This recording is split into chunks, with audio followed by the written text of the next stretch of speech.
Semua bisikan yang mengundang kepada kemaksiatan kepada Allah, syaitan. Gak ada negosiasi. Azan, berhenti sholat.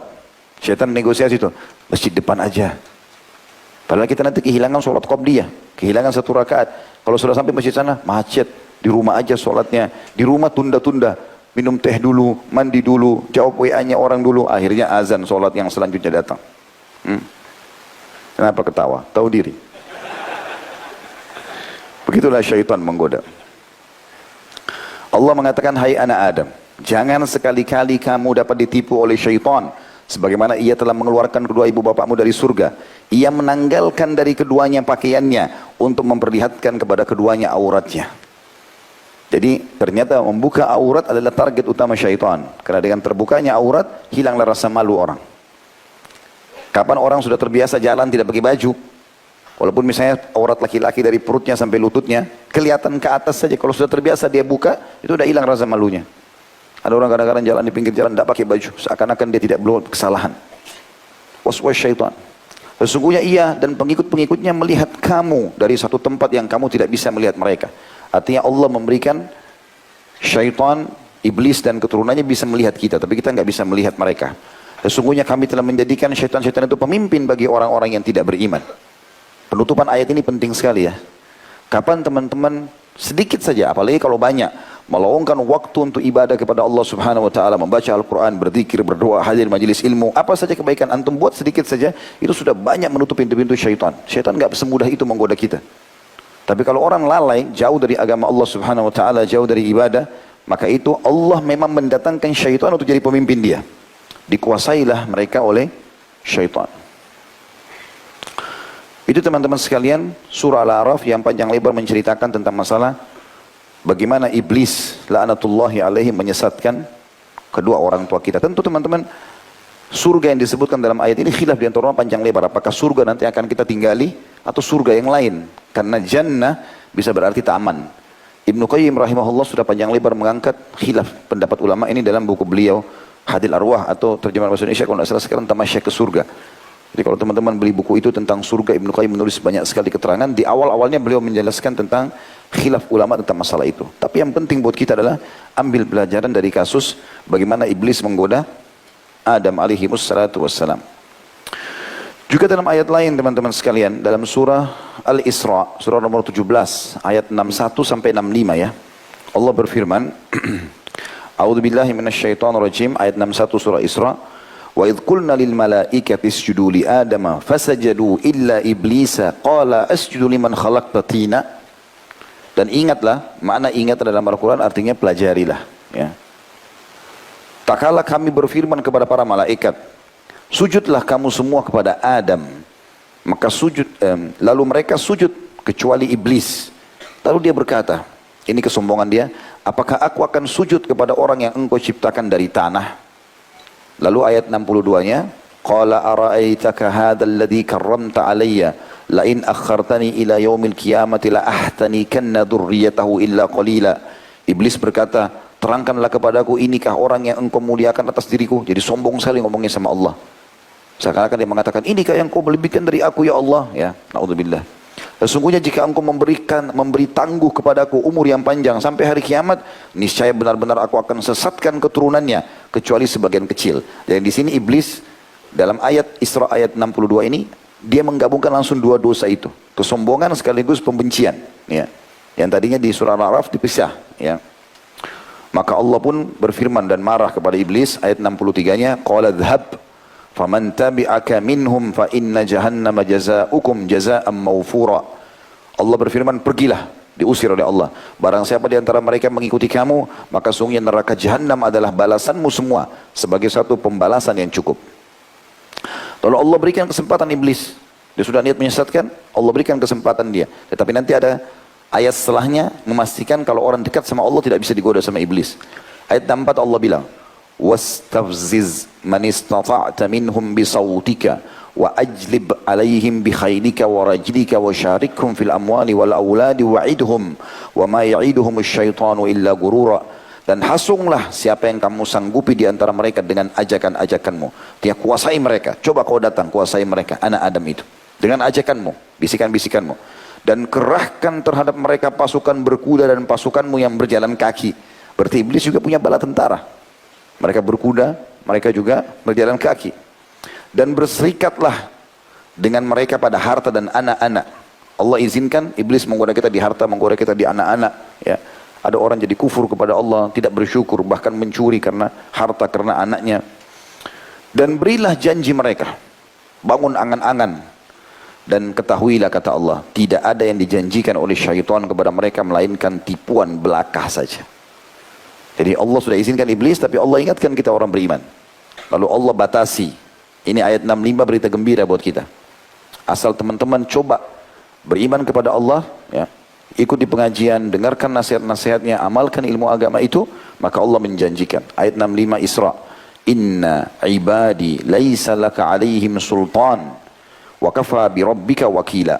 Sesungguhnya hamba-hambaku, maksudnya yang patuh kepadaku, faham agama, dia terapkan dalam hidupnya, kamu hai iblis tidak dapat berkuasa atas mereka, dan cukuplah Tuhanmu sebagai penjaga. Kita kalau sudah mulai beriman kepada Allah, hadir majelis ilmu, mulai kita terapkan, maka kalau ada bisikan syaitan, bukan tidak ada, syaitan bisikin, tapi kita sudah tahu, syaitan, a'udzubillahi minasyaitonir rajim. Ambil harta itu, enggak, haram. Lakukan zina ini, enggak, haram. Kita tolak. Maka syaitan tidak bisa buat apa-apa. Syaitan tidak akan jelma depan mata kita cekik, kamu harus zina. Enggak ada. Jadi perkataan sebagian antum ini, ya, yang mengatakan bahwasanya syaitan ini kuat sekali, dusta besar itu. Antum yang berikan dukungan kepada syaitan. Nah, tidak ada kuatnya syaitan itu, lemah. Sangat lemah. Karena Allah mengatakan dalam Al-Quran di ayat lain, inna kaida syaitani kana dha'ifa. Syaitan sangat lemah. Nanti kita lihat ada ayat Al-Quran yang Allah pastikan kalau iblis itu hanya bisik-bisik saja. Dan nggak buat yang lain. Coba buka teman-teman ayat Al-Quran. Surah Ibrahim ayat 22. Surah Ibrahim ayat 22. Ya. A'udzu billahi minasyaitonir rajim. وقال الشيطان لما قضي الأمر إن الله وعدكم وعد الحق ووعدتكم فأخلفتكم وما كان لي عليكم من سلطان إلا أن دعوتكم فاستجبتم لي فلا تلوموني ولوموا أنفسكم ما أنا بمصرخكم وما أنتم بمصرخي إني كفرت بما أشركتموني من قبل إن الظالمين لهم عذاب أليم. Dan berkatalah syaitan, iblis, tak kala perkara hisab telah diselesaikan. Waktu semua orang sudah masuk neraka, yang mau masuk surga, iblis berkhutbah khusus untuk ahli neraka. Saya sarankan antum jangan dengar. Ya. Karena yang dengar ahli neraka ini, Allah sudah bongkar di sini saja. Cukup antum dengar dari saya bacain sekarang. Iblis bilang pada ahli neraka, sesungguhnya, dia ceramah ini, khutbah di neraka. Allah telah menjanjikan kepadamu janji yang benar. Solatlah, puasalah, hajilah, sedekahlah, bakti orang tua, zikirlah, doalah, kau akan selamat. Allah janji yang benar. Dan aku pun telah menjanjikan kepada kalian, tapi aku menyalahinya. Artinya aku tipu kalian. Tidak usah zikir, tidak usah sholat, tidur aja dulu. Nanti kamu masih muda, nggak apa-apa, gampang tobat. Semua syaitan bisikin. Ini syaitan kalau ada di sini marah sama kita nih. Ya. Kita bongkar kedoknya.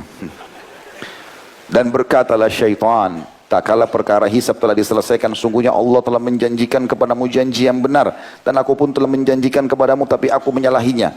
Sekali-kali tidak ada kekuasaan bagiku terhadapmu. Perhatikan kalimat ini, Allah sudah bongkar. Jadi dia nggak akan jelma depan mata kita, cekik kita, paksa, cambukin kita kalau kita tidak ikutin dia, nggak ada. Jadi perkataan mengatakan syaitan kuat, dusta besar. Hah? Paham nggak ini? Anak-anak muda ini suka gitu, syaitannya kuat nih. Ya. Dari mana syaitannya kuat? Dia nggak bisa buat apa-apa bisikin, antum cuma tolak. Nggak, saya nggak mau, selesai. Apalagi kalau antum baca isti'adah, a'udzubillahi minasyaitonir rajim, aku berlindung kepada Allah dari syaitan yang terajam. Itu Allah datangkan malaikat panah syaitannya, dipanah dengan panah api, mati. Gitu kan? Lalu dia mengatakan apa? Sekali-kali tidak ada kekuasaan bagiku terhadapmu, melainkan, ini Allah bongkar iblis, sekedar aku menyeru kamu, lalu kamu mematuhi seruanku. Aku cuma bisik-bisik kok. Salah sendiri kenapa ikuti saya gitu. Ya, gitu bahasa dia. Alaihi la'natullah. Oleh sebab itu, janganlah kamu mencerca aku. Jangan salahin aku kalau masuk neraka. Siapa suruh ikutin dulu gitu. Akan tapi cercalah dirimu sendiri. Akan tetapi cercalah dirimu sendiri. Aku sekali-kali tidak dapat menolongmu, dan kamu pun sekali-kali tidak dapat menolongku. Sesungguhnya aku tidak membenarkan perbuatanmu mempersekutukan aku dengan Allah sejak dulu. Ya. Sesungguhnya orang-orang yang zalim itu mendapat siksaan yang pedih. Ini lihat kurang ajarnya iblis. Ya. Udah sesatin orang, pas sudah masuk neraka, saya nggak mau tanggung jawab. Salah sendiri. Berlepas diri. Makanya jangan diikuti. Ya. Dan Allah SWT juga menggambarkan, dan ini disayangkan sekali, kenapa banyak orang yang mengikuti syaitan, padahal sudah diingatkan. Allah berfirman dalam surah Saba, ayat 20. A'udzu billahi minasyaitonir rajim. Jadi dia berusaha menghiasi maksiat, berbuat supaya manusia terjerumus, dan dia ingin membuktikan kalau iman dia berhasil. Ya, makanya jangan buat syaitan bergembira. Surah Saba, surah nomor 34 ayat 20. A'udzu billahi minasyaitonir rajim. Walaqad sadaqa 'alaihim iblisu dhannahu fattaba'uhu illa fariqan minal mu'minin. Sesungguhnya iblis telah dapat membuktikan kebenaran sangkaannya terhadap mereka, lalu mereka mengikutinya, kecuali sebagian orang-orang beriman.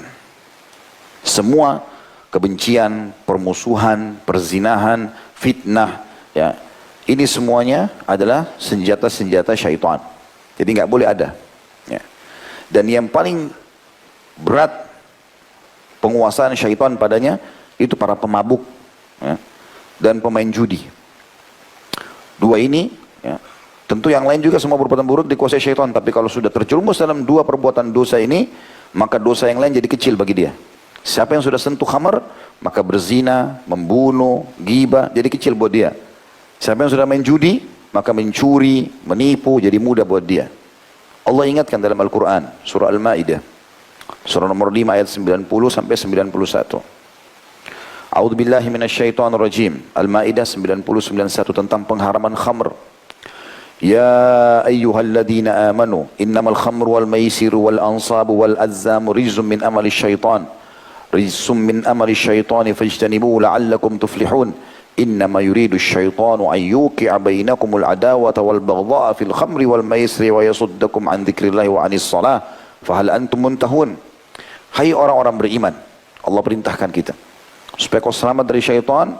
Ketahuilah sesungguhnya meminum khamar, dan khamar semua yang memabukkan, baik cairan ataupun serbuk, bubuk, daun, apalah kayak narkotika semua, daun ganja, obat-obatan, semua ini sama. Yang penting dia memabukkan, membuat orang keluar dari alam normalnya, berarti khamar. Sesungguhnya khamar, berjudi, berkorban untuk berhala, sesajen-sesajen, ya, mengundi nasib dengan panah. Yang sudah pernah kita ceritakan, orang Arab berjahiliyah dulu suka mengundi nasib dengan anak panah. Jadi dia taruh anak panah, ditulis pergi atau lakukan, yang satu tidak lakukan, yang satu lagi kosong, taruh dalam satu kotak. Lalu dia kalau mau melakukan satu perbuatan, dia pergi ke dukunnya, dukunnya sudah dibayar untuk jaga kotak itu, ya. Maka dia masukkan tangan, kalau dia tarik anak panah yang ada tulisannya lakukan, berarti dia anggap dia akan berhasil. Kalau keluar yang jangan lakukan, berarti dia anggap dia akan kualat. Kalau keluar anak panah yang tidak ada tulisan, dia harus ulangi, ngundi nasib. Semua itu adalah perbuatan dan permainan syaitan. Maka jauhilah perbuatan-perbuatan itu agar kamu mendapat keberuntungan. Kalau kau tidak undi-undi nasib, tidak judi, tidak khamar, kau akan beruntung, akan hidupmu tentram. Sesungguhnya syaitan itu bermaksud hendak menimbulkan apa? Permusuhan. Ini bahasan kita. Dia di situ konsepnya, dia ingin sebarkan itu. Dan kebencian di antara kamu lantaran meminum khamar dan berjudi itu, dan menghalangi kamu dari mengingat Allah dan juga sholat, maka berhentilah kamu dari mengerjakan perbuatan itu. Oleh karena itu Allah SWT melarang kita mengikuti langkah-langkah syaitan. Semua bisikannya tolak dari awal. Pokoknya kapan bisikan itu menuju kepada maksiat kepada Allah, maka berarti syaitan, jauhi, tolak. Dan Allah menyebutkan itu dalam surah An-Nur, surah nomor 24 ayat 21. Ya. A'udzu billahi minasyaitonir rajim. Ya ayyuhalladzina amanu la tattabi'u khutuwatis syaitan. Wa man yattabi' khutuwatis syaitani fa innahu ya'muru bil fahsya'i wal munkar. Hai orang beriman, janganlah kamu mengikuti langkah-langkah syaitan. Barang siapa yang mengikuti langkah-langkah syaitan, maksudnya bisikan-bisikannya, upaya-upayanya, langkah demi langkah, maka sungguhnya syaitan menyuruh mengerjakan perbuatan yang keji dan mungkar. Juga teman-teman sekalian, disebutkan di dalam surah An-Nisa, dimulai dari ayat 117 sampai 121. A'udzu billahi minasyaitonir rajim. In yad'una min dunihi illa inathan wa in yad'una illa syaitanan marida. Semua yang disembah selain Allah, mau patung, mau pohon, mau matahari, mau dewa ini, mau dewa itu, tidak lain hanyalah berhala. Berhala itu cerita kosong. Enggak ada yang seperti mereka sangka. Dan dengan menyembah berhala itu mereka tidak lain hanyalah menyembah syaitan yang justru durhaka pada Allah. Lalu Allah bilang 118, itu syaitan yang kalian ikut-ikutin tuh, yang sembah-sembah, dianggap dewa ini, dewa itu, la'anahullah wa qala la'attakhidanna min ibadika nasiban mafruda. Yang dilaknat oleh Allah, syaitan dilaknat, Allah angkat berkah hidupnya. Ya. Dan syaitan itu mengatakan, saya benar-benar akan mengambil dari hamba-hamba engkau bagian yang sudah ditentukan untuk saya. Maksudnya, saya akan menyesatkan mereka, sebagaimana kau sudah menyesatkanku. Ayat 119, wala udhillannahum wala umanniyannahum wala amurannahum fala yubattikunna adhanal an'ami wala amurannahum fala yughayyirunna khalqallah wa man yattakhidhish syaitana waliyan min dunillahi faqad khasira khusranan mubina. Dan aku benar-benar, kata iblis, akan menyesatkan mereka dan akan membangkitkan angan-angan kosong pada mereka dan menyuruh mereka memotong telinga-telinga binatang ternak mereka. Nah, ini yang angan-angan kosong ini selalu mengkhayal hal-hal yang tidak ada, ya. Beda dengan kita berharap mendapatkan sesuatu yang memang mungkin ada, bisa kita dapatkan dan kita berusaha ikhtiar. Tapi ini angan-angan kosong. Dan menyuruh mereka memotong kuping-kuping hewan ternak mereka. Ini sudah kita bahas salah satu bagian bahasan dosa besar Imam Adzabi rahimahullah. Tidak bolehnya menyiksa hewan, ya. Ini masuk dalam ayat ini. Lalu mereka benar-benar memotongnya. Dan aku akan suruh mereka mengubah ciptaan Allah. Lalu benar-benar mereka mengubahnya. Dia operasi muka segala macam, dia ubah. Barang siapa yang menjadikan syaitan menjadi pelindung selain Allah, maka sungguhnya ia telah menderita kerugian yang nyata.